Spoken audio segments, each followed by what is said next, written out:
everyone, welcome to week 5 of the spooky season Sew Along. I am so excited. We are getting down to the end of this awesome quilt, and I hope you have had so much fun sewing along with me. This week we'll be making our candy corn blocks, which you can see there are 4 different sections of candy corn in the quilt, and they're just really scrappy and fun. So let's go ahead and grab our bag that we set aside for week 5. I have mine here. We have our 10-inch squares, some 4.5-inch background strips, and if you remember, I mentioned earlier that this simple wedge template is awesome. If you want to pick it up, it makes it really quick and easy to do this. There's also a paper template that you can make a copy of in the pattern. So whichever way is just fine. I'm going to be using the template, and let's go ahead and dive right in. So let's turn to our week 5 in our pattern, which is on page 31. And we are going to start by going through our fabrics. And remember, I always keep this fabric key handy so I can reference it if I need to. And we are going to go through our 10-inch squares and sort them. So to begin with, we have fabric F, fabric G, H, J, P, and Q. So those are the 10-inch squares that we have pulled aside for this week. And then I'm just going to work my way through them. And this is one of the weeks that you can really pick and choose and do this however you want. The idea is just to make them scrappy.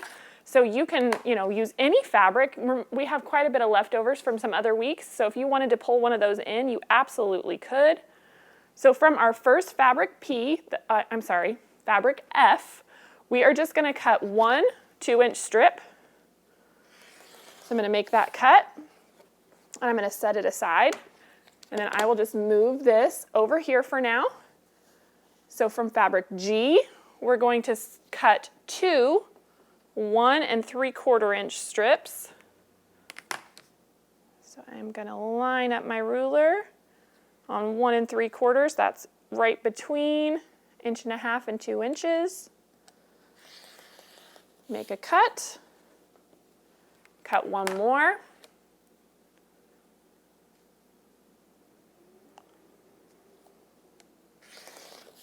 There we go. And I am just going to continue following the pattern and cut out the rest of my strips.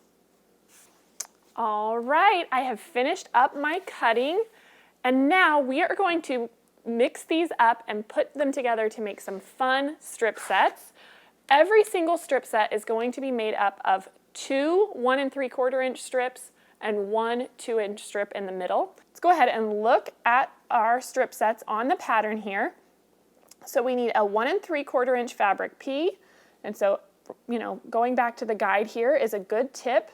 Fabric P is this cute little skull print. So I have a 1 3/4-inch strip of that. Then we need a 2-inch of fabric F, which are these bats. And then a 1 3/4-inch of fabric J, which are these ghosts. And so I am going to sew these together in a set just like this. And like I said, you'll just continue down making 4 different strip sets. All right, I'll sew these 2 together first. Then I'll come back and add this other one. Make sure they're lined up.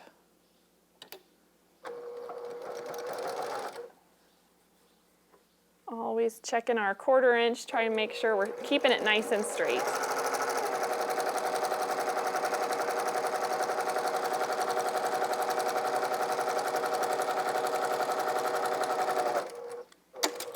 There we go. Now remember, we want our 1 3/4-inch on either side of our 2-inch strip, and my bats here were the 2-inch strip, so I'm going to add the ghosts to the other side of that.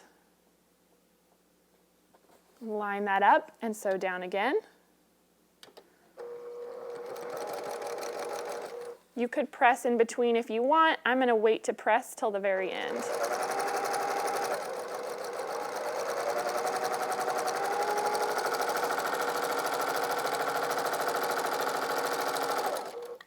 There we go. All right. right, our first strip set is sewn together. Now let's go ahead and press that over here at the ironing mat. I like for all of my seams to go the same direction, so I am rolling these all in the same way. They're not nesting with anything, so you don't have to worry about that. If they want to go a different way, that's fine. But for me, I just think they lay nice when I press them all the same direction.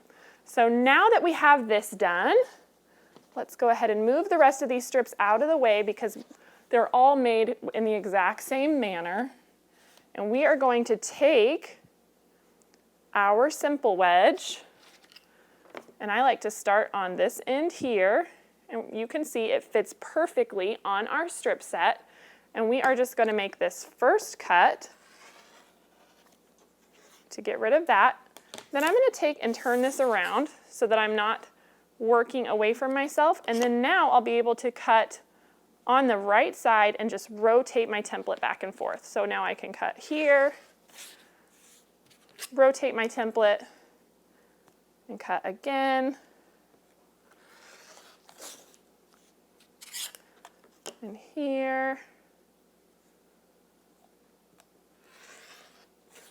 And one more. You'll get 4 of these out of every strip set. So now I'm just going to stack these up. Oh, I do want to point out, because we're working with the strip set, you kind of have opposites. So 2 of these from the set have the skulls on top, and 2 of them have the ghosts. And that's how you want it. So we can just set these aside for now. I'm going to go ahead and finish up my other strip sets and get them cut, and I'll meet you back here. All right, we've cut out all of our candy corn shapes, and I've gone ahead and sorted them according to the pattern because we have 4 different blocks. And so we're going to go ahead and make block A together, which requires these 4 candy corn pieces that you see here. And then in between them, we of course need to set some background wedges. So let's take our 4.5-inch background strip and do some cutting to get ready. You're going to have 2 strips that you've set aside. I've gone ahead and already cut one, but let's get this one ready so you know how to cut it. You cut them both in the same way. So let's trim off our selvage. I have this on the fold, so keep that in mind. And we are going to cut 4 total from each strip, 4.5 by 3-inch rectangles. There's 2. We'll do that one more time to have our 4. There we go. And then now we can use the rest of this strip to cut out our background wedges. So I'm going to use my template again so that this matches up with my candy corn shape. We can turn this piece here. Always want to be cutting away from ourselves. There we go. And then now we can safely cut down this strip and just rotate our template. There we go. And you can just continue on down your strip. I have a few already cut, so I'm going to set that there. Before we get going, I do want to let you know from these 4.5 by 3-inch rectangles that we cut, these are going to become the end pieces for each of our sections of candy corn. And so I'm just going to stack mine. I have 4 stacked up here, and we're going to use the template and we're just going to lay it along the bottom. You can see it's going to overlap here, but I'm just lining it up with that bottom edge, and we're just going to cut this angle just like so. So this is our waist, and these are our side pieces. So I have some in a stack here. I'm just going to add that to it. And now let's go ahead and make our A block. Like I said, I have them all in order, and we're going to take our background wedges. And let me show you how I like to do this. Because I know there's going to be one of these in between each of the candy corn blocks, I leave the first one blank, and then I stack one on top of each of these, just like so. And then I start from my left and work across and stack them up. And then I know I have everything in order to take it to the machine and start sewing. So let's go ahead and do that. bring these over here. And I'm going to go ahead and just press this. It's got a little rumple in it. So let me just give that a press so that I'm not fighting with it at the machine. And then we can line these up. I just like to make sure the wide side of my background wedge matches exactly with the narrow point of my candy corn. And then we'll sew our 1/4 inch seam. We'll add one after the other until this row is done. You do want to take your time and press in between. I'm going to try and roll my seam so it's hidden underneath my candy corn. There we go. Now again, lining up this bottom wide edge right with this point down here. All right, so we're just going to continue sewing each of these down and finish out our row.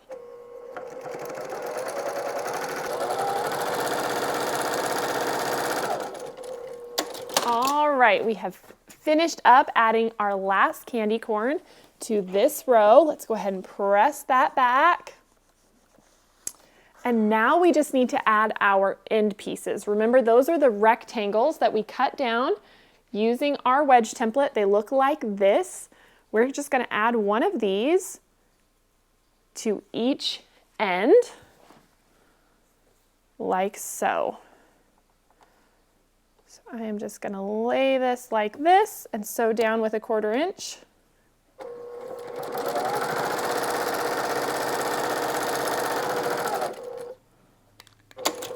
And do the same thing on the other side.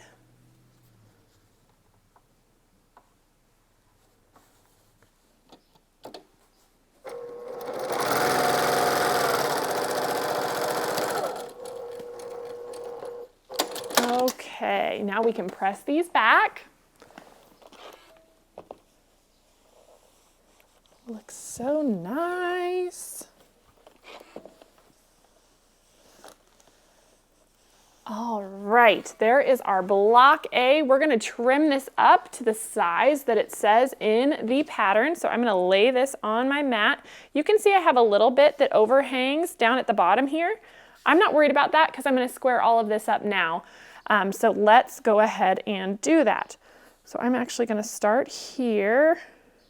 Just kind of center this up.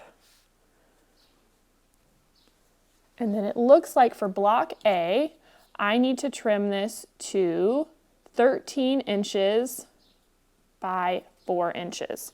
So 4 inches tall by 13 inches wide.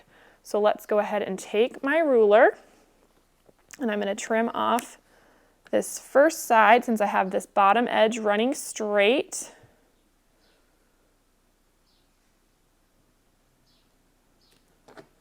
There we go. Then we're going to count over 13 inches. 1, 2, 3, 4, 5, 6, 7, 8, 9, 10, 11, 12, 13.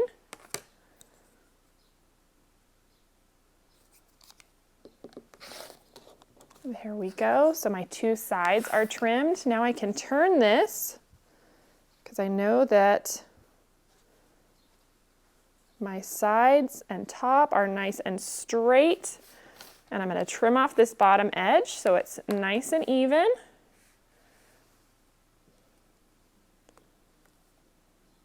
Make sure that looks good. Just trimming a tiny bit off there so it's nice and square. Then we can turn this again, keeping it all lined up. And we'll do the same thing on the top so that it measures 4 inches tall. There we go. So now our block A is done. I'm going to go ahead and finish up the other 3 blocks and I'll meet you back here. Okay, I have trimmed up all 4 of our blocks. Now just to go over it, remember this is our block A and it measures 13 by 4 unfinished. So that's what I have this squared up to. Our B block looks just like this and this measures 11 by 4 unfinished. C is 17 by 4 and D is 12 3/4 by 4. So I have all of those ready, and so now we have our blocks made. We're gonna come back next week to finish up the last little bit of applique, setting this all together and adding our borders. We are down to the very end. Thank you so much for sewing along with me, and I'll see you in week 6. Hey everyone, it's Misty. Thanks for watching at home. If you aren't already a part of our Missouri Star family, be sure to subscribe and hit the bell if you want a notification every time we release a new video. I'll see you next Monday on the newest episode of At Home.